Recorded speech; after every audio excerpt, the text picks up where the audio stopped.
I hope everyone is ready. थोड़ा सा एक छोटा सा लेक्चर पढ़ेंगे, छोटा सा एक फॉन्ट ऑफ का लेक्चर पढ़ेंगे, फिर आगे चलते हैं। अभी नॉर्मल लेक्चर तो हमारा हो गया, फिर भी एक छोटा सा ये फ्रेज होना चाहिए। आपको पता है मैं आपको फ्रेजेस भी साथ साथ देता रहता हूं। हमने अब तक कौन कौन से फ्रेज पढ़े हैं? वांट टू, सही है, चाहना, लाइक टू, पसंद है, okay, like to, be afraid of, किसी चीज का खौफ होना, यूज टू, किया करता था, गोइंग टू, करने वाले हैं, ये सारे अभी तक हमने, विश टू, चाहिए, और बी विलिंग टू, रजामंदी के लिए इस्तेमाल होता था, I am willing to speak English, willing to take class. ये सारे लेक्चर अभी हम लोग, ये सारे फ्रेजेस हम लोग पढ़ चुके हैं। आज का जो फ्रेज है वो है बी फॉन्ड ऑफ। क्या फ्रेज है? Be fond of. ये फाउंड नहीं है, फाउंड नहीं है। एक इंग्लिश में वर्ड होता है फाइंड, तलाश करना, फाइंड।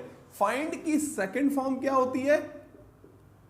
फाउंड। फाउंड की फाउंड होती है। फाइंड की सेकंड फॉर्म फाउंड होती है। इसी तरीके से फाइंड की थर्ड फॉर्म क्या होती है? वो भी होती है फाउंड, तलाश करना। Find, found, found, second form और थर्ड फॉर्म क्या है? फाइंड, तलाश करना। अच्छा मैं बता दूं, ये जो थर्ड फॉर्म है ना फाउंड, ये खुद एक और भी वर्ब है, फाउंड। क्या मतलब है इसका? ये वाले का तो भाई पता है, फाइंड, तलाश करना, इसकी सेकंड फॉर्म और ये थर्ड फॉर्म ये हो गई फाउंड, फाउंड। तो ये वाला जो फाइंड, ये वाला जो फाउंड है, इसका क्या मतलब है? ये नीचे वाला जो फाउंड होता है ये भी एक वर्ब है खुद। एक तो वर्ब की थर्ड फॉर्म है, यहाँ पे अलग से भी एक वर्ड है, अलग से भी एक वर्ब है फाउंड। इसका क्या मतलब होता है? बुनियाद रखना, फाउंडेड। कहते हैं ना पाकिस्तान वॉज फाउंडेड, पाकिस्तान की बुनियाद रखी गई। फंडामेंटल, फाउंडर, बुनियाद रखने वाला, फाउंडर, फाउंड, बुनियाद रखना। तो एक फाइंड का मतलब है तलाश करना, और एक फाउंड जो वर्ड है इसका मतलब है बुनियाद रखना। इसकी सेकंड थर्ड फॉर्म क्या होती है? ED, founded, founded. और बुनियाद रखने वाले को कहते हैं फाउंडर, जैसे तलाश करने वाले को कहते हैं फाइंडर। फूड फाइंडर एक रेस्टोरेंट का नाम है, आपके करीब ही बना हुआ था पहले, अब नहीं है, फूड फाइंडर। एनीवे यस, तो फाइंड, तलाश करना, वो ये वाला फाइंड है, तलाश करना। इसकी सेकंड फॉर्म फाउंड और थर्ड फॉर्म भी फाउंड। फिर एक होता है फाउंड, बुनियाद रखना। तो ये मैं कहना चाह रहा हूं कि दोनों फाइंड बिल्कुल अलग है हमारे लेक्चर से। हमारा लेक्चर क्या है? Found.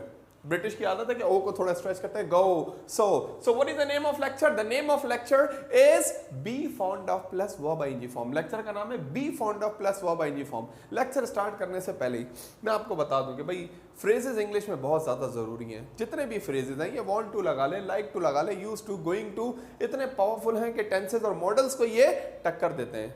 So I think we should now start be fond of plus verb ING form. Lecture का नाम है be fond of plus verb ING form. क्या बात करता है? When you enjoy doing something, when you enjoy doing something, अगर उर्दू में इसकी मैं आपको हिंट दूं, अदनान, यस, उर्दू में अगर मैं आपको इसकी हिंट दूं तो उर्दू में बड़ी सिंपल सी हिंट है इसकी, शौकीन। क्या भाई? इंजॉय डूइंग समथिंग, कोई काम जो आप इंजॉय करते हैं, करते हुए, जाहिर सी बात है भाई उसके शौकीन है, जब ही तो इंजॉय करते हैं वो काम करते हुए। तो शौकीन के लिए कोई ऐसा काम जो करना आपको शौक है, आप पसंद करते हैं, आप इंजॉय करते हैं, उसे बताने के लिए ब्रिटिश इंग्लिश में बड़ा ही कॉमन सा फ्रेज है, बड़ा ही कॉमन सा स्ट्रक्चर है जो है बी फॉन्ड ऑफ, जो बड़ी आसानी से समझा जा सकता है। तो आइए समझते हैं बी फॉन्ड ऑफ को। क्या बात करता है भाई? बी फॉन्ड ऑफ शौक की बात करता है। हाँ भाई क्या शौक है? अदनान से पूछ लेते हैं, क्या शौक है? अदनान कहता है सर मुझे इंग्लिश बोलने का शौक है, मैं इंग्लिश बोलने का शौकीन हूँ। सही है भाई। क्या शौक है भाई? सर मुझे क्रिकेट खेलने का शौक है, मैं क्रिकेट खेलने का शौकीन हूँ। सही है भाई। अलीसा से पूछ लेते हैं कि भाई क्या शौक है? अलीसा कहती है भाई मुझे जो है ना खाना बनाने का शौक है, मैं खाना बनाने की शौकीन हूँ। तो ये सारी बातें जब शौक की बात करते हैं, मैं कहता हूँ उज़ैर क्या शौक है? कहते हैं सर मुझे ऐसे लिखने का शौक है। इंग्लिश में राइटिंग ज़्यादा आसान होती है या स्पीकिंग? उज़ैर तुम खुद ही बताओ। चलो एग्जैक्टली इंग्लिश में राइटिंग मुश्किल है, स्पीकिंग आसान है। राइटिंग जरा बताना, राइटिंग में कितने टी आते हैं? बड़े लोग गलती करते हैं, राइटिंग में डबल टी लगा देते हैं। राइटिंग में हालांकि कितने टी आते हैं? राइटिंग में सिर्फ एक टी आता है। और रिटन जो इसकी थर्ड फॉर्म है उसमें कितने टी आते हैं? उसमें 2 टी आते हैं। सॉरी मैंने भी एक ही टी लगा दिया, 2 टी आते हैं उसमें। तो राइटिंग में 1 टी आता है और रिटन में डबल टी आता है। इंग्लिश में रिटन ज्यादा मुश्किल है और स्पीकिंग आसान है, क्योंकि रिटन में आपको डिफिकल्ट वर्ड यूज करने होते हैं और आपका एक एविडेंस रह जाता है कि भाई रिटन में गलती की गुंजाइश नहीं होती, कोई गुंजाइश नहीं होती, कोई तुक नहीं बनता। There is no point to mistake, no point to. No point to क्या बात करता है? कोई तुक नहीं बनता। No point to, no point to plus वो फर्स्ट फॉर्म, कोई तुक नहीं बनता गलती का। देयर इज बी एस के साथ, there is no point to mistake, कोई मिस्टेक करने का तुक नहीं बनता। क्रिकेट खेलने का कोई तुक नहीं बनता। There is no point to play cricket. English बोलने का कोई तुक नहीं बनता। There is no point to speak English. Class लेने का कोई तुक नहीं बनता। There is no point to take class, okay. लड़ाई करने का कोई तुक नहीं बनता, there is no point to fight, लड़ाई करने का कोई तुक नहीं बनता, सो नो पॉइंट टू। फिर आप बोलेंगे सर आप इधर उधर ले जा रहे हैं, writing written, no point to. अच्छा भाई एक फाइंड तलाश करना, एक फाउंड, बुनियाद रखना, फाइंड फाउंड फाउंड, ना के फाइंड फाइंडेड नहीं होगा, फाइंड फाउंड फाउंड, और फाउंड फाउंडेड फाउंडेड। अच्छा ये दोनों थे। हमारा लेक्चर है, हमारा कंसर्न है आज, हमारा कंसर्न किसके साथ है? फॉन्ड ऑफ के साथ है। क्या बात करता है? जो शौक की बात करता है, ऐसा काम जो करने के हम लोग शौकीन हो। Okay yes come see here, yes yeah where are you watching, yes see here, yes okay. यहां देखो भाई क्या कुछ जो है ना, are you taking any kind of help, divine help, you are taking help from the nature और divine, क्या नेचर से, कुदरत से हेल्प ले रहे हो? कुदरत को क्या बोलते हैं हम लोग? नेचर। और जो मैंने वर्ड यूज किया डिवाइन, इसका मतलब है गैब। Anyway yes, so when you enjoy doing something, जब किसी काम को आप करने के बहुत ज्यादा शौकीन हो। यहाँ पे बहुत सारे लोग बैठे हैं, अजरा बैठी है, किसी ना किसी काम की ये शौकीन होगी। हाँ भाई अजरा, किस काम की शौकीन है आप? ठीक है भाई, यूनिवर्सिटी जाने की शौकीन है, बड़ा अच्छा शौक है, सही है भाई, यूनिवर्सिटी जाने की शौकीन है। तो जब भी शौक की बात होगी, ऐसा कोई काम जिसके आप शौकीन है बताने के लिए बी फॉन्ड ऑफ यूज होगा। एक्स्ट्रा इन्फॉर्मेशन मैं देता रहता हूं इसलिए कि आपको ये छोटी मोटी, ये बड़ी, हम छोटी चीजों में ही वीक होते हैं, बड़ी चीजें एडवांस चीजें तो बाद में, छोटी चीजों में अच्छी कमांड हो जाए फिर आगे बढ़े। अच्छा भाई क्या फॉर्मूला है इसका? सबसे पहले दोबारा एक बार, be fond of plus verb ING form. Lecture का नाम है बी फॉन्ड ऑफ। क्या बात करता है? When you enjoy doing something, जब कोई काम कि आप शौकीन हो, कोई काम करना आपका शौक हो, उसे बताने के लिए बी फॉन्ड ऑफ इस्तेमाल करते हैं। कैसे इस्तेमाल करते हैं? ये रहा आपके सामने formula, this is the formula before you. ये रहा फॉर्मूला आपके सामने। आप बोलेंगे सर बिफोर का मतलब तो पहले है, मानता हूं भाई बिफोर का मतलब पहले होता है, मगर आपको बता दूं बिफोर का मतलब पहले भी होता है और बिफोर का मतलब सामने भी होता है। सामने के लिए भी बिफोर इस्तेमाल करते हैं। I am standing before you, I am standing before you, मैं आपके सामने खड़ा हूं। आई कम हियर बिफोर 12 o'clock, मैं यहां आता हूं 12 बजे से पहले। तो बिफोर, जैसे आफ्टर, आफ्टर का एक मतलब होता है बाद में, बाद में। I will finish class after 2 o'clock, मैं क्लास खत्म करूंगा 2 बजे के बाद। और एक आफ्टर का मतलब पीछे भी होता है। Everyone is mad after money, everyone is mad after money, हर कोई पैसे के पीछे पागल है। देखें फिर इधर उधर बात चली गई ना। एनीवे यस, सब्जेक्ट, इसका फॉर्मूला क्या है? Subject be fond of plus verb ING form object. आप कहते हैं सर बात समझ आई, जब भी हम किसी ऐसे काम की बात करेंगे जिसके हम शौकीन हैं, जिस काम को करना हमारा शौक है, हम बी फॉन्ड ऑफ इस्तेमाल करेंगे। और कैसे इस्तेमाल करेंगे? इस फॉर्मूले के थ्रू इस्तेमाल करेंगे, इस फॉर्मूले के थ्रू इस्तेमाल करेंगे। थ्रू मतलब जरिए, ये भी एक प्रीपोजिशन है, जैसे बिफोर आफ्टर था ना, थ्रू जरिए, किसी चीज में से होते हुए निकलना। और एक वर्ब होता है थ्रो, फेंकना। थ्रो और थ्रू प्रोनाउंसिएशन में भी फर्क है। हम कैसे इस्तेमाल करेंगे भाई? इस फॉर्मूले के थ्रू इस्तेमाल करेंगे। क्या फॉर्मूला है? सबसे पहले सब्जेक्ट, पूरा नाम क्या है? सब्जेक्टिव प्रोनाउन, प्रोनाउन का सबसे बड़ा बेटा। प्रोनाउन इंग्लिश में बड़ा ही मुश्किल लेक्चर है। अगर कोई सही तरह प्रोनाउन को पढ़े ना, तो मैं कहता हूं उसका मसला हल हो जाएगा। हम प्रोनाउन को सही तरह पढ़ते नहीं है और बस कहते हैं कि इंग्लिश के लिए बड़ा बेसिक लेक्चर है प्रोनाउन। क्या है भाई? सब्जेक्टिव प्रोनाउन, प्रोनाउन का बड़ा लड़का, सब्जेक्टिव प्रोनाउन। प्रोनाउन क्या करता है भाई? काम। सब्जेक्टिव प्रोनाउन क्या होता है? डूअर ऑफ एन एक्शन, काम को करने वाला। फर्स्ट पर्सन क्या होते हैं? बोलने वाला जब अपनी बात करता है तो क्या इस्तेमाल करता है? या तो आई या वी। सुनने वाले की बात होती है तो यू। तीसरे शख्स की बात होती है तो, तीसरे शख्स की बात होती है तो ही, she, it, any name, they. Sorry about writing, okay. ये होता है सब्जेक्ट। अच्छा लिख देता हूं, लिख देता हूं, no problem, okay. First person I and we, second person you, third person he, she, it, any name, they। For example समझाने के लिए सबसे पहले आ गया सब्जेक्ट, सब्जेक्टिव प्रोनाउन, काम को करने वाला। जुमले के शुरू में आते हैं। एक होता है सब्जेक्टिव प्रोनाउन आई, काम को करने वाला मैं, और एक होता है ऑब्जेक्टिव प्रोनाउन। ऑब्जेक्टिव प्रोनाउन क्या होगा? आई का मी, क्या होगा मी। फिर होता है पोजेसिव एडजेक्टिव माय, फिर होता है पोजेसिव प्रोनाउन माइन। इसी तरीके से सर माय भी एक प्रोनाउन है, आई भी एक प्रोनाउन है, माय भी एक प्रोनाउन है, मी भी एक प्रोनाउन है, माइन भी एक प्रोनाउन है, माई सेल्फ भी एक प्रोनाउन है, देयर भी एक प्रोनाउन है, दिस भी एक प्रोनाउन है, एवरीवन, एनीवन, समबडी, ये भी प्रोनाउन है। So pronoun is a very vast big lecture. Okay, बहुत बड़ा लेक्चर है pronoun. So don't be boring, TDS. TDS का मतलब क्या है? Boring, very boring. सिर्फ बोरिंग नहीं, very boring, TDS. Okay yes, तो सबसे पहले आ गया सब्जेक्ट। ओके, सब्जेक्ट के बाद आता है be. Be form of verb का क्या मतलब है? बी का मतलब है अगर प्रेजेंट में होगा तो इज, एम, आर, अगर पास्ट में होगा ये लेक्चर तो वॉज, वर, अगर फ्यूचर में होगा ये लेक्चर तो विल बी। तो बी इनका सिंबल है जिसको कहते हैं be form of verb. Is, am, are, was, were, will be, इनकी शॉर्ट फॉर्म यानी इनका एक सिंबल, इनका एक नाम ग्रामर में क्या है? बी। तो सब्जेक्ट सबसे पहले काम करने वाला, कितने गिने चुने तो हैं आपको पता है। सब्जेक्ट के बाद बी। अब आपको इतनी तो नॉलेज होगी कि ये इज, एम, आर जो है, अभी प्रेजेंट की बात कर रहे हैं, इज, एम, आर कहां कहां लगता है? आई के साथ क्या लगता है? एम। वी के साथ क्या लगता है? प्लूरल है वी, इसलिए आई लगता है। यू के साथ क्या लगता है? यू भी एक प्लूरल है, सिंगुलर भी है, प्लूरल भी है। यू एक के लिए भी इस्तेमाल होता है, ज्यादा के लिए भी, मगर होता किसके लिए? सेकंड पर्सन के लिए। मैं कहता हूं यू आर स्टूडेंट, तुम स्टूडेंट, और सबके लिए भी यही बोलूंगा, यू आर स्टूडेंट। तो यू के साथ हम लोग क्या इस्तेमाल करते हैं? Are. He is, she is, it is, कोई एक सिंगुलर नाम है, एनी नेम, तो इज। अली इज, और दे भी प्लूरल है तो दे आर। तो सब्जेक्ट, उसके बाद बी। बी के बाद आता है हमारे पास फॉन्ड ऑफ, लेक्चर का नाम। और ऑफ के बाद कौन सी वर्ब की फॉर्म आएगी? Verb ING form. अगर इधर टू होता तो कौन सी फॉर्म आती?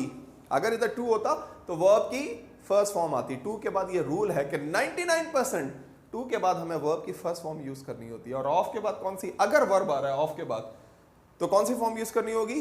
Verb ING form. First form absolutely not, first form हम यूज नहीं कर सकते, वर्ब आईएनजी फॉर्म ही यूज करनी होगी, और उसके बाद ऑब्जेक्ट।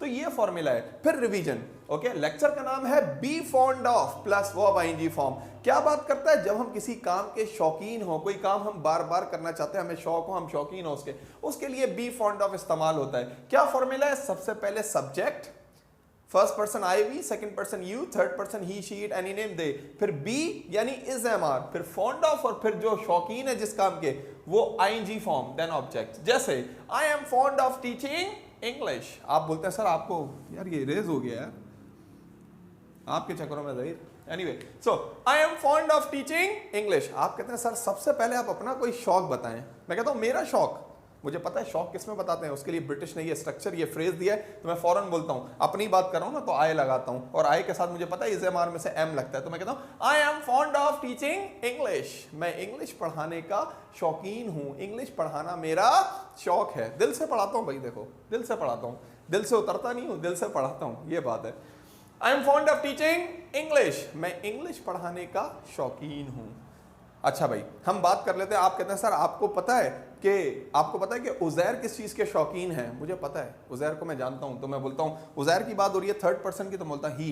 उज़ैर भी लगा सकता था यहाँ पे, मगर मैं ही की बात करूँ। ही is fond of playing cricket, ये क्रिकेट खेलने के शौकीन हैं, ये क्रिकेट खेलने के शौकीन है। जैसे मैं I am also fond of playing cricket, मैं भी क्रिकेट खेलने का शौकीन हूँ। चच्चा ने कैसे मारा 46, बेहतरीन बेहतरीन मारे यार, मजा आ गया देख के यार इनिंग, बड़े अरसे बाद। हफीज़ याद आ गया, मोहम्मद हफीज़ के भी ऐसे कंप्लीट सिक्सेस थे, तो मुझे वो याद आ गया। हमारे भी ऐसे सिक्सेस हैं यार, ऐसा मसला नहीं है, कभी देखो। Anyway yes, he is fond of playing cricket, वो क्रिकेट खेलने का शौकीन है। She is fond of cooking food. Azra की बात कर लेते हैं। आप कहते हैं सर आप पूरी क्लास से मैं पूछता हूँ भाई अजरा के भी तो कोई काम बताएं जो इनको करना पसंद है, तो आप फौरन बोलते हैं sir she is fond of cooking food, वो खाना बनाने की शौकीन है। तो आप लोग किस किस चीज के शौकीन है? कुछ सेंटेंसेस हो जाएं आपकी तरफ से, बनाएं कि भाई I am fond of writing lecture, he is fond of going barrier town, ये बैरियर टाउन जाने के शौकीन है भाई, तो ये ना he is fond of, no no no. So fond of किसी चीज के शौकीन होना। अच्छा, जब हम इसके नेगेटिव की तरफ जाते हैं, थोड़ा सा मैं रिमूव कर दूं ये, जब हम इसके नेगेटिव की तरफ जाते हैं, नेगेटिव, तो बी वाले जितने भी फॉर्मूले हैं बी वाले, उनका नेगेटिव बनाना तो बहुत ही आसान है। I am fond of, I am not fond of teaching English. मैं कहता हूं कि भाई मैं इंग्लिश पढ़ाने का शौकीन नहीं हूं, पैसे के लिए पढ़ाता हूं। ये तो आप बेहतर जानते हैं कि yes, I am not fond of teaching English, मैं इंग्लिश पढ़ाने का शौकीन नहीं हूं। तो जब नेगेटिव बनेगा तो सिर्फ बी के बाद नॉट लगा देंगे, कोई रॉकेट साइंस नहीं है। जब सवाल बनेगा तो यही बी शुरू में आ जाएगा, is he fond of playing cricket, क्या वो क्रिकेट खेलने का शौकीन है। मैं इंग्लिश बोलने की शौकीन हूं, I am fond of speaking English. मैं प्रेजेंटेशन देने की शौकीन हूं, I am fond of giving presentation. मैं पिज्जा खाने का शौकीन हूं, I am fond of eating pizza. So whenever we talk about the keen, शौक की बात होगी तो बी फॉन्ड ऑफ इस्तेमाल होगा। ये लेक्चर पास्ट में भी जा सकता है, ओके जैसे I am fond of teaching English, मैं इंग्लिश पढ़ाने का शौकीन हूं, पास्ट में जाएगा तो was, I was fond of teaching English, मैं इंग्लिश पढ़ाने का शौकीन था, अब नहीं हूं। और फ्यूचर में भी जा सकता है कि आई विल बी, एक बार टीचिंग आ जाए बस देखो फिर, I will be fond of teaching English, मैं टीचिंग करने का, मैं इंग्लिश पढ़ाने का शौकीन होऊंगा। चलें वापस प्रेजेंट पे आ जाते हैं, प्रेजेंट में ज्यादा यूज होता है ना, इसलिए I am fond of teaching English. बात समझ आई कि लेक्चर का नाम है be fond of plus verb ING form. क्या बात करता है, when we enjoy, when you enjoy doing something, किसी काम के आप लोग शौकीन हो, कोई काम करना आपका शौक हो, आप बार बार करते हो, चलो भाई ये बात समझ आती है। फॉर्मूला इज फॉर्मूला, ना के formula, formula. Stupid, student, you को सही बोलना है। Subject plus be fond of plus verb ING form plus object, ये फॉर्मूला है। I am fond of teaching English, मैं इंग्लिश पढ़ाने का शौकीन हूं। मगर आपको एक बात बता दूं मैं, आप ये लेक्चर नहीं सुनेंगे ब्रिटिश से अक्सर। क्यों नहीं सुनेंगे, क्योंकि जब वो ये लेक्चर बोलते हैं तो बिल्कुल अलग तरीके से बोलते हैं। चलिए आइए अब थोड़ा प्रोनाउंसिएशन की तरफ, थोड़ा एक्सेंट की तरफ ले जा रहा हूं आपको, सही है ना, कि ब्रिटिश कैसे बोलते हैं इस लेक्चर को। सबसे पहले तो भाई पहला काम वो ये करते हैं कि सब्जेक्टिव प्रोनाउन और बी को आपस में मिला देते हैं। मिला दिया, आई एम क्या हो गया, आम, ही इज क्या हो गया, ही इज, शी इज क्या हो गया, शी इज, मिला के, सही है भाई। अच्छा भाई, और इनका एक इनफॉर्मल कॉन्ट्रैक्शन भी है, इनफॉर्मल, कि जहां जहां ऑफ लगता है ये लोग ऑफ हटा देते हैं और ए लगा देते हैं। Kind of, kind, for example kind of, तो आप देखना इसको ये लोग कैसे बोलते हैं, इनफॉर्मल कॉन्ट्रैक्शन है, मगर जो है ना स्पोकन में समझने के लिए जरूरी है भाई, पता चले वो कोई कुछ बोल रहा है और आपके सर पे से जा रही है। ओके, तो फॉन्ड ऑफ का ऑफ हट गया, ए आ गया, ए आ गया। फिर इनकी एक और आदत है कि ये आईएनजी फॉर्म का जी साइलेंट करते हैं। हम लोग क्या बोल रहे हैं, आई am fond of teaching English, मैं इंग्लिश पढ़ाने का शौकीन हूं। मगर आप देखें जरा ब्रिटिश को कैसे बोलेंगे, I am fond of teaching English, accent में इतने स्पीड में बोलते जाएंगे, बोलेंगे I am fond of teaching English. Okay, he, हम बोलेंगे he is fond of playing cricket, वो क्रिकेट खेलने का शौकीन है। मगर वो क्या बोलेंगे, he is fond of playing cricket, he is fond of playing cricket, speed से बोलेंगे, it is Harry to Jerry, हमारे सर पे से गुजरता है। ओके, तो सब्जेक्ट और बी को मिला देते हैं, फिर फॉन्ड ऑफ को ऑफ हटा के ए लगा देते हैं, आईएनजी फॉर्म का जी साइलेंट कर देते हैं। मैं कहता हूं I am fond of doing work, मैं काम करने का शौकीन हूं, I am fond of doing work, I am fond doing work, मैं काम करने का शौकीन हूं, लाइक दिस दे से। Okay, so I hope you understand the lecture. The lecture is very simple. It's about be fond of whenever you enjoy doing something. So in that case, we people use be fond of. And I want you people to make more and more sentences for this lecture. If you make more and more sentences, you will be okay, because practice make men perfect. Okay, and I hope you understand these tips also about the accent and the vocabulary also. Okay, now it's up to you, over to you. You people will have to make at least 10 sentences, okay? Even you can make for present also, you can make for past also. Please carry on. Please go ahead. Please keep it up. Continue. Okay? Thank you.